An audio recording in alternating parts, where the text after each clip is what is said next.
होता जा रहा है क्योंकि 7वें राउंड की काउंटिंग पूरी हो चुकी है और कांग्रेस लीड करती हुई नजर आ रही है। पहले राउंड में भले बीजेपी बढ़त बनाई थी 718 सीटों पर वोटों के साथ, लेकिन अब 7वें राउंड की काउंटिंग भी कंप्लीट हो चुकी है जिसमें रुपिंदर सिंह कुन्नर को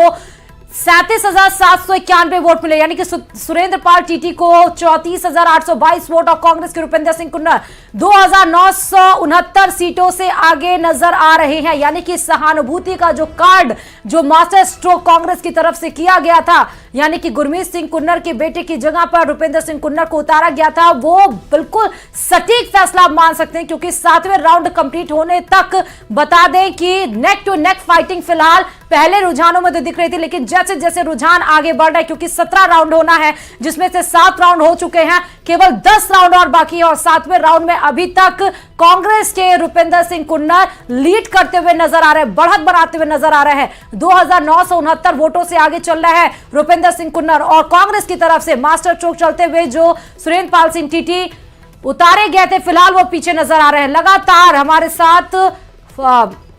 अशोक जुड़े हुए हैं। अशोक, बस 10 राउंड और बाकी हैं, 7वें राउंड के रुझान में भी बढ़त बनाती हुई कांग्रेस नजर आ रही है। अशोक, बिल्कुल श्रुति, देखिए 7वें राउंड में तो कांग्रेस के रुपिंदर सिंह कुन्नी 2,969 वोटों से आगे है ही हैं, लेकिन अभी जस्ट 8वें राउंड की चुनाव परिणाम भी हमारे सामने आ चुके हैं जिसमें कांग्रेस के रुपिंदर सिंह कुन्नर ने अपनी बढ़त को बरकरार रखते हुए और न केवल बरकरार रखते हुए बल्कि बढ़ाते हुए 3,283 तक बढ़ा दी है। यानी कि अब 8वें राउंड के बाद कांग्रेस के रुपिंदर सिंह और रूबी कुन्नर 3,283 वोटों से लीड कर रहे हैं। और ये बड़ी खबर अशोक आप दे रहे हैं कि 8वें राउंड का भी रुझान आ चुका है और 3,000 लगभग कितना आंकड़ा है जिससे लीड करते हुए 8वें राउंड में नजर आ रहे हैं? अशोक बेबर फिर से बताइएगा। ये 3,283 वोटों से लीड कर रहे हैं। 3,283 वोटों से कांग्रेस के रुपिंदर सिंह और रूबी कुन्नर 3,283 वोटों से लीड कर रहे हैं 8वें राउंड के बाद। इसका मतलब कि अशोक, जो सहानुभूति का कार्ड विपक्ष की तरफ से खेला गया था वो बिल्कुल सटीक बैठा। देखिए, कांग्रेस के फेवर में सहानुभूति का कार्ड वाकई बहुत प्रभावी तरीके से काम करता हुआ दिखाई दे रहा है। और दूसरी ओर यदि बात करें तो भाजपा खेमे की तरफ से भी एक बात अब उठ के सामने आने लगी है क्योंकि भाजपा का कहना था कि इस बार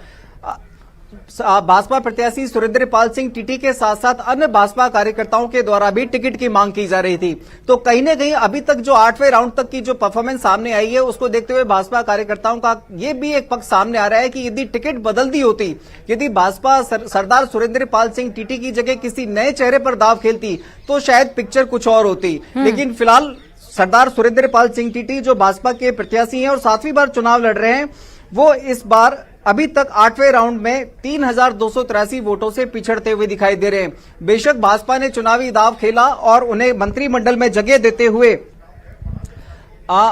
इंदिरा गांधी नहर परियोजना के साथ साथ कृषि विपणन जैसे महत्वपूर्ण विभाग की जिम्मेदारी, लेकिन ऐसा लग रहा है कि शायद वोटर्स पर इसका कोई बहुत ज्यादा प्रभाव पड़ता हुआ नहीं दिखाई दिया है। अभी तक 8वें राउंड के अंदर कांग्रेस के प्रत्याशी रुपिंदर सिंह कुन्नर पूरी तरह से लीड करते हुए दिखाई दे रहे हैं।